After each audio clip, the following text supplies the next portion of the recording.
Assalamualaikum warahmatullahi wabarakatuh. Jadi saya di sini akan menjelaskan tentang 3 pembahasan. Yang pertama ada ontologi, epistemologi, dan aksiologi.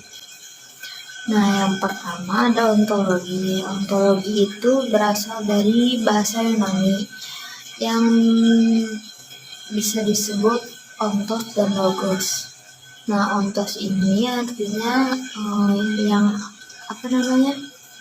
yang ada atau yang nyata gitu. Sedangkan logos itu artinya pengetahuan.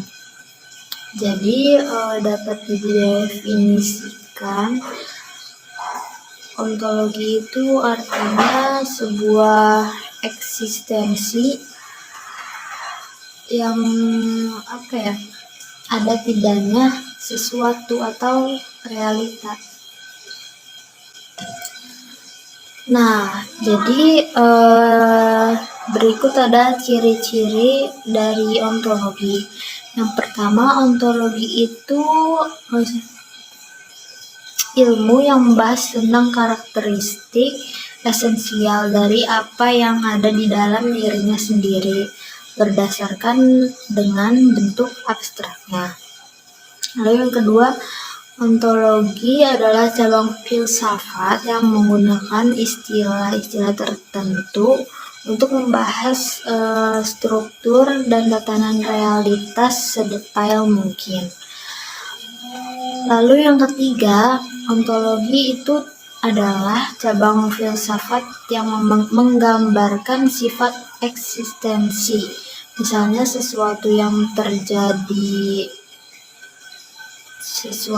yang mutlak, abadi, dan kesempurnaan. Lalu yang terakhir, ontologi itu cabang filsafat yang mempelajari suatu realitas atau sebuah gambar. Jadi apakah itu nyata atau tidak nyata dan seterusnya. Ada epistemologi.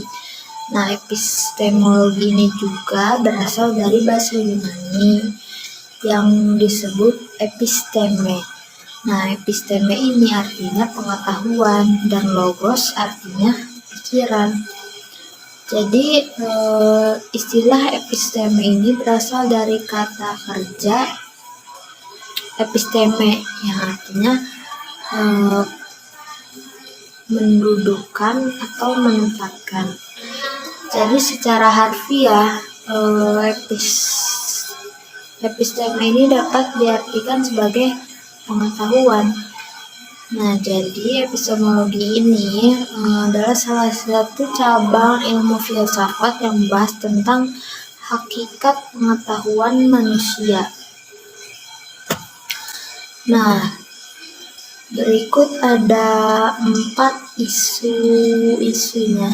Jadi yang pertama ada sumber pengetahuan, yang kedua ada metode keberhasilan pengetahuan, yang ketiga ada alat dalam mewujudkan tercapainya ilmu, dan yang keempat ada klasifikasi pengetahuan.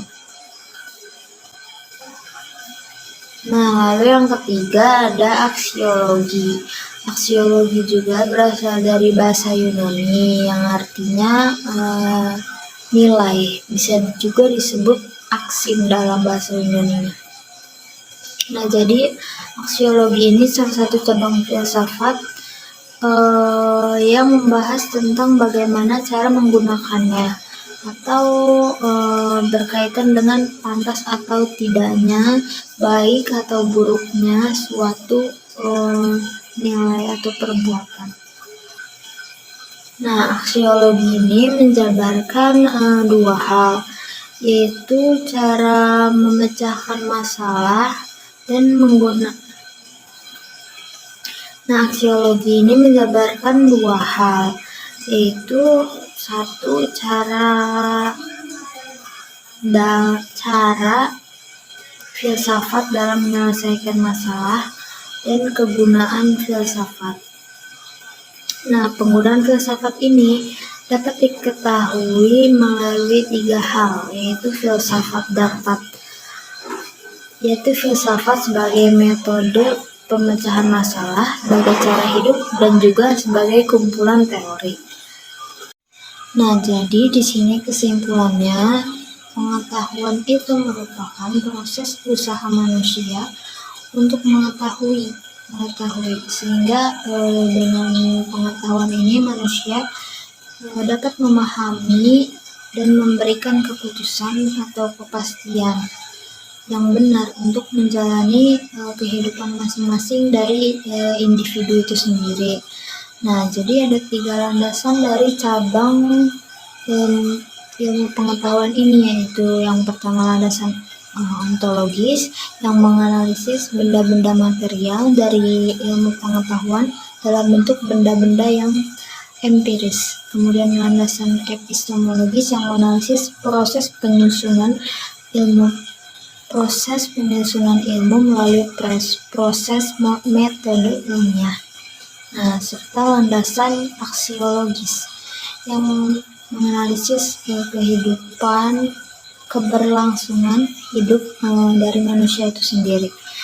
Jadi sekian dari saya yang bisa disampaikan. Mohon maaf bila ada kekurangan kata atau ketidaksempurnaan dalam menjelaskan. Wassalamualaikum warahmatullahi wabarakatuh.